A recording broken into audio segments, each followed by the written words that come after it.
Պարոն Մինասյանի դիտարկումը կարող ենք հիմա այս բանին չդիտարկել, բայց բարձր դատարան մի հանգամանք ընդգծեմ, այսօր ինձ զանգվածային լրատվության միջոցների ներկայացուցիչները ձեր կողմից այդ հանգամանքը որպես հարցադրում ներկայացրեցին։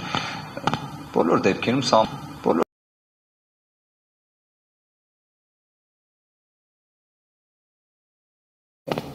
դեպքերում սահմանադրական դատարան ընտրական վեճը իրավաքաղաքական բաղադրիչ ունի։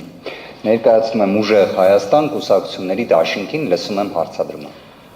Պարոն Վարդևանյան, առաջին հարցս կրկին վերաբերում է այս դահլիճում երկարատև քննարկման առարկա դարձած ընտրական տեղամասերում քվեարկության արդյունքներին։ Երրորդ այս պահին 12 կոտորակ 13-ը թողնում ենք մի կողմ։ Խոսքը վերաբերում է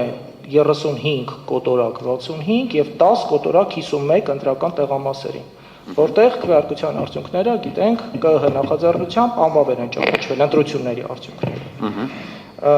Մինչ հարցս ուղղել է երկու շատ կարճ երկար եմ գրել, բայց կփորձեմ համառոտ ձևակերպել, ասելիքս մեջբերում անեմ, հետո հարցս ձևակերպեմ։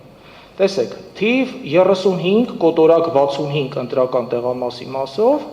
մեջբերում եմ կատարում ուժեղ Հայաստան կուսակցությունների դաշինքի վստահված անձ Լուսինե Ավագյանի գրառումից գրանցամատյանում։ Ժամը 20:02 րոպեին տեղամասերի դուռը չի փակվել, ժամը 20:44 րոպեին ներկայացել եմ ընտրատեղամաս հաշվարկի մասնակցելու, սակայն տեղամասի դուռը դեռևս չի փակվել։ Հանձնաժողովի նախագահը հրաժարվում է ընտրական տեղամասի դուռը փակելուց, ժամը 20:55-ի դրությամբ ընտրատեղամասի շենքում մուտքից դժվարությամբ հասա ընտրատեղամասի սենյակ, ամբողջ միջանցքը զինվորներով լցված էր։ Մի խոսքով ասելիքն այն է, որ ժամը 20-ից հետո քվեարկությունը շարունակվել է, զինվորներն են քվեարկել։ Հաջորդ ընտրական տեղամասը թիվ 50 կոտորակ 51 ընտրական տեղամասն է։ Մեջբերում թիվ 10 կոտորակ 51 տեղամասային ընտրական հանձնաժողովի գրանցամատյանում գրառումը կատարվել է ուժեղ Հայաստան կուսակցությունների դաշինքի վստահված անձ Շուշան Ադամյանի կողմից։ Կրկին նույնաբովանդակ է, բայց կցանկանամ բարձրաձայնել այնուամենայնիվ, այստեղ կոնկրետ թիվ է նշվում։ Ժամը 20:00-ի դրությամբ տեղամասի տարածք է բերվել 250 զինվոր եւ 20:10-ի դրությամբ դեռևս տեղամասում են գտնվում 75-ից ավելի զինվորներ։ Ժամը 20:50-ի դրությամբ տեղամասում են գտնվում դեռ 52 զինվորներ եւ քվեարկության գործընթացը շարունակվում է։ Վերաբերելի մյուս հարցերը ես կուղեմ իհարկե պատասխանողի ներկայացուցիչներին, այս կոնտեքստում, այս համատեքստում իմ հարցը, որն ուղղված է ձեզ, հետեւյալն է։ Պահանջել եք արդյոք անվավեր ճանաչել նշված երկու ընտրական տեղամասերում քվեարկության արդյունքները, հաշվի առնելով նաև վերոնշյալը։ Շնորհակալություն հարցադրման համար բարձր դատարան, մեր կողմից ուղիղ արձանագրումը անվավեր ճանաչելու տեսանկյունից, որը ներկայացրել են կենտրոնական ընտրական հանձնաժողովին, հանդիսացել է 12 կոտորակ 13 ընտրական տեղամասի վերաբերյալ արդյունքները, որի վերաբերյալ նաև ԿԸՀ-ի արդեն բազմիցս քննարկված 258 որոշման մեջ հիշատակում կա։ 35 կոտորակ 65 որոշման վերաբերյալ նշումը կար, գրառումը կար, ընտրատարածքային ընտրական հանձնաժողովի համապատասխան որոշման մեջ էլ հիշատակումը կա մեր կողմից վստահված անձի կատարված գրառման։ Մենք հարցին դիտարկում ենք ուրիշ տեսանկյունից։ Մենք այդ հանգամանքը որպես փաստարկ ենք հենց օգտագործում, նաև ամփոփիչ ելույթում ենք ներկայացնելու, որ կենտրոնական ընտրական հանձնաժողովը ուներ բոլոր հնարավորությունները բացառելու համար, որ 20:02-ին հաջորդած ժամանակահատվածում այդ իրավիճակը լիներ։ Իդեպ նաև հենց մեր գործընկերը բավականին կարևոր արձանագրում էլ արել է, ինքը զգուշացրել է, բայց իրեն չեն լսել։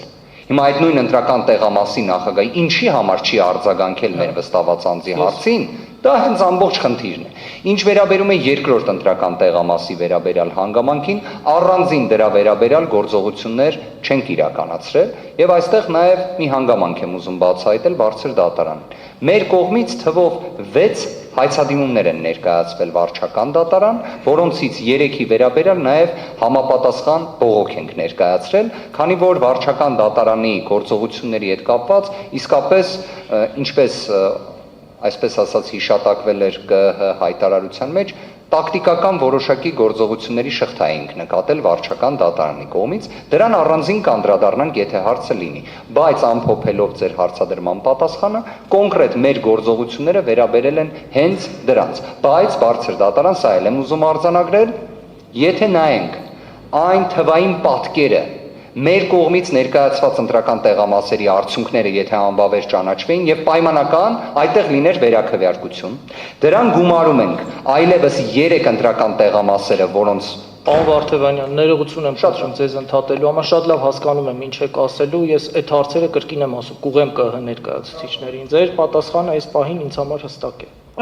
Վկայակոչեցիք նաև այն հանգամանքը, որ առանձին ընտրական տեղամասերում վստահված անձինք բացակայել են։ Կարող եք կոնկրետ թվարկել այդ ընտրական տեղամասերի համարները, եթե ոչ կունե դրանց ընդհանուր թիվը նշել։ 11 բարձր դատարան, որը նաև տեղ է գտել կենտրոնական ընտրական հանձնաժողովի կողմից ներկայացված փաստաթղթում, իդեպ այդ 11 ընտրական տեղամասերում ընդհանրապես որևէ վստահված անձ չի եղել։ Իդեպ դա հենց կենտրոնական ընտրական հանձնաժողովի պաշտոնական ներկայացրած փաստաթղթից է, որի տվյալները կարծես Տիկին Հովհաննիսյանը երեկ նաև հրապարակեց։